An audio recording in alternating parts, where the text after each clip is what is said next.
Hello again, and welcome to another daily dose of waffling and howling. This time I'm going to just go down to the bottom of the website with the daily dose and see what we haven't done yet and see if we can talk to that. Let's take the first one right here, coming soon, Starlight, Starbright. Let's see how to do that. Now, the version of Dog Waffle that I'm using here is PD Howler, or PD Pro Howler. It's a sort of a mix between version 6 and version 7 because it's basically 7 hasn't been released yet. This is a beta of 7 as of the last day of November, November 30th.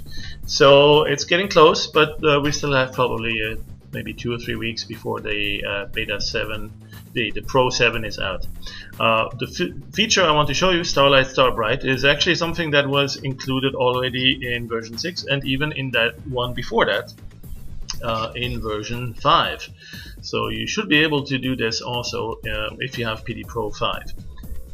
It is an animated filter, so you will want to look for it here in the animated filters. Right, filter menu, animated, and there it is, Starry Night. Let's have a look at what that does. There's actually a related one called Animated Glows and Flares, but let's have a look just at this one here for that. So the Starry Night is essentially a filter that will render a starry night. Let's go render that. No surprises here. It's black, dark, and a couple of bright stars. Now you can also add an atmosphere to that. Render that, and so you get a little bit of a blue tint towards the bottom there of the horizon. You can also animate that. Now in order to animate, you need to actually have the placeholders. You need to have the animation in place. Right now there's only one frame, so not much to animate. So let's go instead now and create an animation. Let's make it a little bit smaller, perhaps on the image size, because we don't want to waste too much time on that for the demo. So I'm going to resample this a little bit downwards. Let's say half the size, 400 by 300, and we can control and shift and drag it around to put it in place, maybe up here. Alright, so at this time I'm going to go and create an animation, that is. This is something new, by the way, in this new version of PD Pro 7 Howler. The beta will have a graphic area here that shows how much memory is already taken and how much memory is left available. I'm on a system which is running Windows 7 64-bit version, and I have a total of 8 gigabytes of RAM, so it's showing here 8,100 and something megabytes, and out of that there is about 5,600 free. That's the green part, the light green part here, that's still available.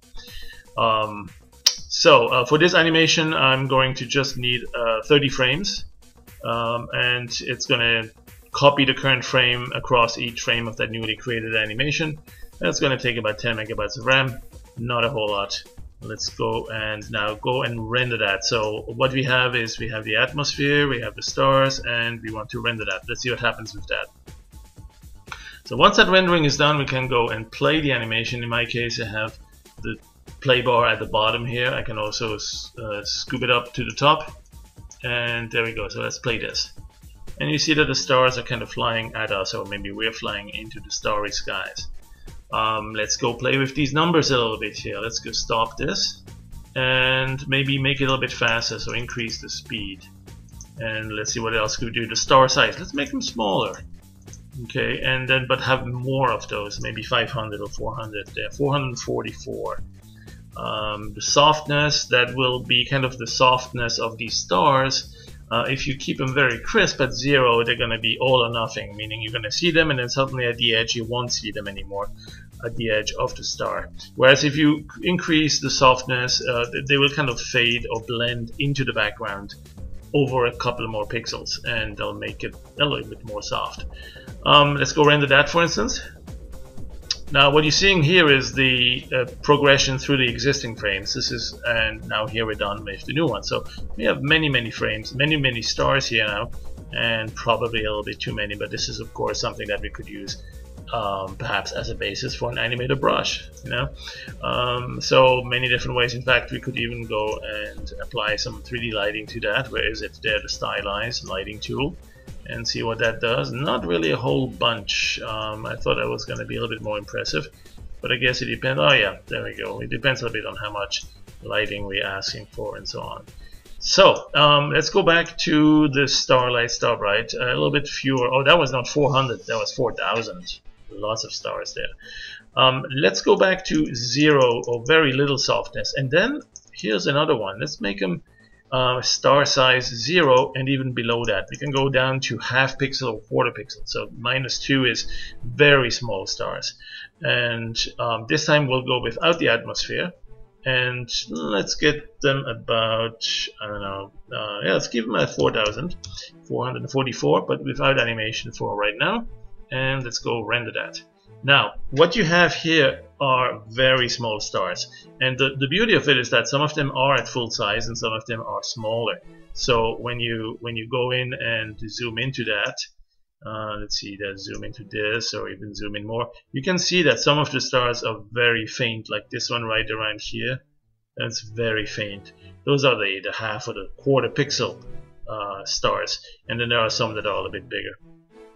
So that makes for a really nice star field, pretty much a random distribution of star fields there. The other things we could do now is perhaps animate that, and let's go render that without the atmosphere. Let's go. Again, this is the old image that we were rendering before, and now we have the new image. Now, I don't know if you'll be able to see that once we put this on YouTube or some other place. There's a lot of twinkling here, and there's a lot of very small stars. Just for the form, I'll make them a little bit bigger, just so we can see them better on the video. Of course, if you play this in high definition at 1280 by 720, you should be able to see those. I don't think it's going to get lost in the compression too much. So let's render that, slightly larger stars, and there we go. Alright, so I mean, this could be a starting point for some sort of an explosion. You know, all sorts of really interesting effects you can create with that too. You could go now into the other side here, and that's the more section here. Let's see what else we can do. So there is a speed vector here, and that indicates in which direction the stars move. So by default, it's been 0.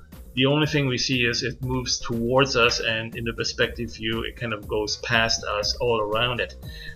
What we can do now is give it a little bit of direction and say, hey, let's move a little bit to the right. Alright, so if we render that, what we will see now instead is that the stars come from the left side and move to the right ever so slowly. So this is an interesting view. I mean, this could be something you see if you're on a spaceship and flying through space, looking not at the direction that you're flying into, but rather a little bit to the side, you know, on a side window in the cockpit or in the passenger bay of that giant spaceship. Let's go and increase this even more and render one more time. And that was an interesting display here. But anyway, what's happening here now is that these stars are going very fast past us. Let's go back to maybe 2 and also 2 or 3 on the y-axis, and then we'll try the bank next, but let's go render this one first. Alright, and there you go. So this could be an interesting use of this plugin, perhaps to create meteor showers or shooting stars. You can have very few of them if you just want very few. You know, instead of 4,000, let's give it just 55 or so. Make them a little bit larger, star size, a little bit more softness, and a little bit more speed at which they're moving. There you go. And there you go. So you have basically just a few bright shooting stars here. And then let's go back to one more, which is the bank. So this is sort of a rotational component, which is going to make it bank or like as if you're tilting the camera sideways. They're rotating it. Let's give it a tiny little bit. Perhaps more this time. Let's go with 600. Ooh, scary number. Let's go render that. That's not going to cause it to crash. That'd be spooky. Anyway, you see there's also a little bit of a rotational component here. Maybe we need a little bit more. Let's give it 55 on that. That's going to be a really fast rotation now.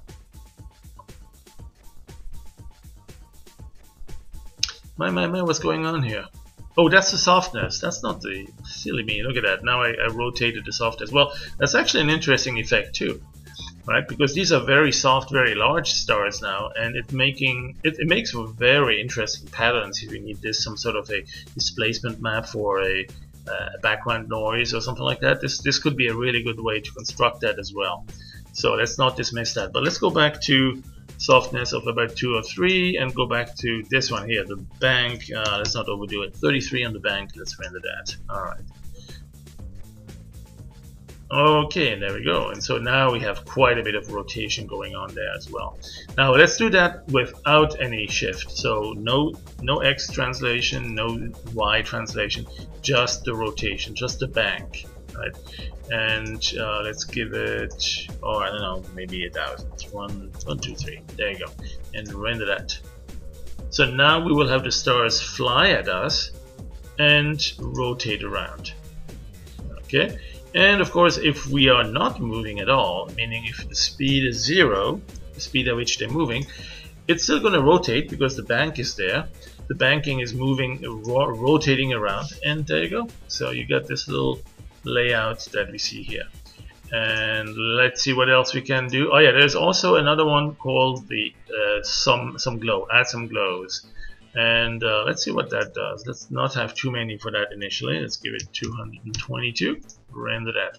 Now we might need the stars to be a little bit bigger. Yeah, there's a few of them showing some additional glow. You see this one here, a couple of the bigger ones. Let's make a few more, right? Because if we don't have a whole lot going on here. Now this time I'm going to give it some animation speed, or maybe the other way. Let's give it negative. I think I can go negative here. Yep. And then we can also slow down that rotation a tiny little bit and go. So now we have some bigger flares or bigger glows, but the stars are moving away from us. Alright, so that basically sums it up. There is a great number of ways to use this and a couple of ways to abuse it. Perhaps the last one that I'll do is go back to that softness that we saw here. If we give that one a fairly high number, this time let's go with 44 and render that. You can see in the preview here that in the timeline or whatever that thing is called, it's doing it's pretty large now, pretty large softness, and as a result of that, we can perhaps use this as an interesting pattern. In fact, let's go do that right now to finish up. We'll go back to another plugin, and that plugin, oops, wait, I clicked the wrong button here, so it's going to render one more time. That's alright. I will wait for that, and there we go. So now we're done with that, and the last thing we'll do is, of course, famous last words, because this is so addictive. I'm going to go to the 3D designer, and with the 3D designer, as you may have seen, we can change the elevation of that grayscale map. Basically is interpreted as an elevation with perspective, and you can change the elevation of that. You can rotate this around, tilt it. You can also switch to a shaded mode, and again increase or decrease the roughness or the softness of that terrain mesh. You can also, let's see, change the color so that it's actually using the image that we gave it to be, initially here. And so perhaps we'll go with something like this, and then also rotate it. Wow, look at that, interesting terrain we're getting here, and even better on this side. Wow. Let's go and pitch this a little bit down. What else do we need? The light source from one direction or the other. And I guess we could come in a little bit closer. There you go. And scale it sideways. Move it. There you go. And so what I want to do now is a little rotation. Now remember, these blobs are moving, right? We had this animation, as we still see here, this timeline, this animation that was done with the Starry Sky plugin with a very large glow. So the softness. So these bubbles are going to expand, or they're going to, in this case, they're contracting, coming together. And as they're doing that, we are going to throw this same 3D designer filter every frame at the time. So that's what we do with the animation right here. We can also add to that a tiny little bit of rotation, just so we get a slightly different angle of it, maybe 0.5, or maybe the same value here. And let's not push here, not too far. There you go. And so now we're rendering that 3D designer not on just the one frame, but on every frame of the animation. And here we go now with this suction effect that we had from all these stars flying towards the center. Wow, that's weird, isn't it? Let's see if I undo that. Yep, I'm getting back this first frame. I really should actually do that on the entire sequence, but you cannot undo that on the entire animation. You would just do this one frame. Now what you could do is recreate another animation, and this time we'll make it a little bit longer. Let's make it 88 frames, and it's not changing. It's going to be just this static image, but that's okay because we can still go and render the 3D designer. There it is, 3D designer. And this time I'm gonna flip it back to the other side, so it's not upside down. So we see those darker spots actually turn into some cavities or holes, sinkholes maybe. And we can go and make sure that we have the highest definition possible, increase the amplitude a little bit. And what I'd like to do is have it basically rotate a little bit this way, starting from this point and go that way. So I'm going to increase with a positive value on the angle, but I'm also going to increase this one, so it's starting from the side view and coming in to a top view. So let's see what happens when we combine those two numbers. So we start like this, and we say initially maybe 1 degree and 1 degree each there, and then this one is going to stay at 0 and go. So the bubbles are not changing now. These blobs are static, but we are rotating the whole 3D view as we're going across the entire timeline to render that animation. And that would sum it up for this quick little intro on some of the magic stuff you can do with the Starry Skies, the Starry Night plugin animated filter. Let's have a last look, and thanks for watching.